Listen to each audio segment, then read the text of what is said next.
فتنہ و فساد میں اس طرح رہو جس طرح اونٹ کا وہ بچہ جس نے ابھی اپنی عمر کے 2 سال ختم کیے ہوں، کہ نہ تو اس کی پیٹھ پر سواری کی جا سکتی ہے اور نہ اس کے تھنوں سے دودھ دوہا جا سکتا ہے۔ جس نے طمع کو اپنا شعار بنایا اس نے اپنے کو سبک کیا، اور جس نے اپنی پریشان حالی کا اظہار کیا وہ ذلت پر آمادہ ہو گیا، اور جس نے اپنی زبان کو قابو میں نہ رکھا اس نے خود اپنی بے وقعتی کا سامان پیدا کیا۔ بخل ننگ و عار ہے اور بزدلی نقص و عیب ہے، اور غربت مرد زیرہ کو دانا کی زبان کو دلائل سے قوت دکھانے سے عاجز بنا دیتی ہے، اور مفلس اپنے شہر میں رہ کر بھی غریب الوطن ہوتا ہے، اور عجز و درماندگی مصیبت ہے، اور صبر و شکیبائی شجاعت ہے، اور دنیا سے بے تعلقی بڑی دولت ہے، اور پرہیزگاری ایک بڑی سپر ہے۔ تسلیم و رضا بہترین مصاحب اور فکر صاف و شفاف آئینہ ہے۔ عقل مند کا سینہ اس کے بھیدوں کا مخزن ہوتا ہے، اور کشادہ روئی محبت و دوستی کا پھندہ ہے، اور تحمل و بردباری عیبوں کا مدفن ہے۔ جو شخص اپنے آپ کو بہت پسند کرتا ہے وہ دوسروں کو ناپسند ہو جاتا ہے، اور صدقہ کامیاب دوا ہے، اور دنیا میں بندوں کے جو اعمال ہیں وہ آخرت میں ان کی آنکھوں کے سامنے ہوں گے۔ یہ انسان تعجب کے قابل ہے کہ وہ چربی سے دیکھتا ہے اور گوشت کے لوتھڑے سے بولتا ہے، اور ہڈی سے سنتا ہے اور ایک سوراخ سے سانس لیتا ہے۔ جب دنیا اپنی نعمتوں کو لے کر کسی کی طرف بڑھتی ہے تو دوسروں کی خوبیاں بھی اسے عنایت دے دیتی ہے، اور جب اس سے رخ موڑ لیتی ہے تو خود اس کی خوبیاں بھی اس سے چھین لیتی ہے۔ لوگوں سے اس طریقہ سے ملو کہ اگر مر جاؤ تو تم پر روئیں اور زندہ رہو تو تمہارے مشتاق ہوں۔ دشمن پر قابو پاؤ تو اس قابو پانے کا شکرانہ اس کو معاف کر دینا قرار دو۔ لوگوں میں بہت درماندہ وہ ہے جو اپنی عمر میں کچھ بھائی اپنے لیے نہ حاصل کر سکے، اور اس سے بھی زیادہ درماندہ وہ ہے جو پا کر اسے کھو دے۔ جب تمہیں تھوڑی بہت نعمتیں حاصل ہوں تو ناشکری سے انہیں اپنے تک پہنچنے سے پہلے بھگا نہ دو۔ جسے قریبی چھوڑ دیں اسے بیگانہ مل جا۔ ہر فتنہ میں پڑ جانے والا قابل عتاب نہیں ہوتا۔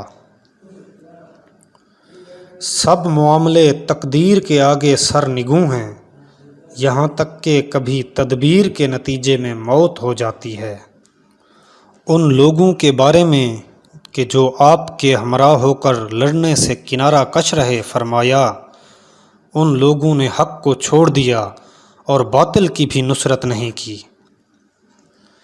بامروت لوگوں کی لغزشوں سے درگزر کرو، کیونکہ ان میں سے جو بھی لغزش کھا کر گرتا ہے تو اللہ اس کے ہاتھ دے کر اسے اوپر اٹھا لیتا ہے۔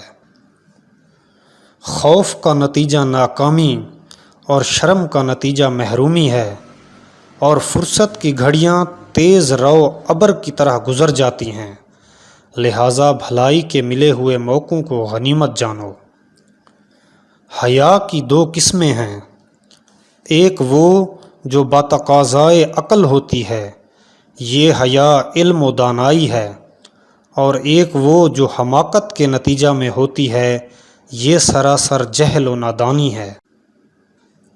جس کسی نے بھی کوئی بات دل میں چھپا کر رکھنا چاہی وہ اس کی زبان سے بے ساختہ نکلے ہوئے الفاظ اور چہرہ کے آثار سے نمایاں ضرور ہو جاتی ہے۔